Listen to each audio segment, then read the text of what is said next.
Hello, everyone. My name is Mohamed Hassanein. I'm a consultant endocrinologist in Dubai Hospital in UAE, and I'm also the chair for Diabetes and Ramadan International Alliance. It's great to be with you all, and it's great pleasure to have this opportunity of Ramadan to discuss some of the tips for diabetes and Ramadan fasting. First of all, let's explain what is Ramadan. Ramadan is the 9th calendar month in the Islamic calendar, where a Muslim person who is adult and healthy is obliged to fast from dawn until sunset. During that time, they're not allowed to eat or drink or smoke, and consequently not able to take oral medication either. That is normally practiced by the vast majority of people with passion. However, for some who are unhealthy, they might find it difficult. The Islamic regulations allow many people to be exempt from fasting, including ill persons. For people with diabetes, we have to take the interpretation of who's considered to be ill enough not to be able to fast and who's not. So the second important point we need to think of is, what are the potential risks if a person with diabetes wishes to fast?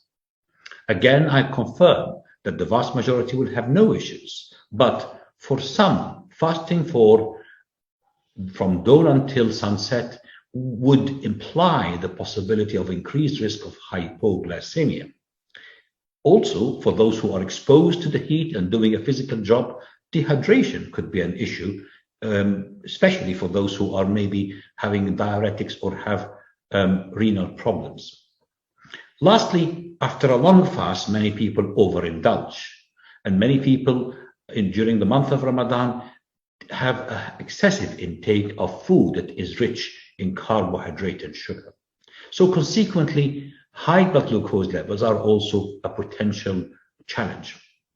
So how can we, as healthcare professionals, identify the person who is more at risk from a person who is less at risk? The latest International Diabetes Federation, along with the Diabetes and Ramadan Alliance guidelines, includes a risk calculator. That risk calculator takes plenty of points into the clinical history, the type of diabetes, the type of control, duration of diabetes, severity and frequency of hypos, comorbidities, whether acute or chronic, many aspects, including social and general health aspects.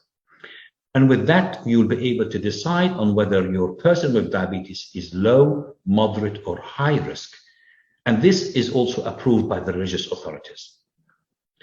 Okay, now a person decides to fast, and perhaps even against our desire or wish as healthcare professionals. How can we minimize that risk? Ramadan focused education is a key element here. Knowing when to break the fast, knowing when to check the blood glucose levels at home, knowing what is the signs and symptoms of low or high blood glucose levels, knowing that I must break the fast immediately if I have any of these symptoms. And for us as healthcare professionals as well, the choice of the therapy, the dose of the therapy, and the time of administration of the therapy could be different during the month of Ramadan. The guidelines provide many of this information. Importantly as well is what types of food we need to cut down on and what other types of food we need to increase on to help the person who wishes to fast to do so safely. Last point as an important message in Ramadan. After Ramadan is over, make sure to have a discussion with your person with diabetes to assess how did it go over the previous month. That will be a very valuable information for the decision for next year, and indeed for the decision for future management and any modification required. I hope you find this video helpful, and I hope that in the future we will engage together in many more activities related to diabetes and Ramadan fasting. Thank you all.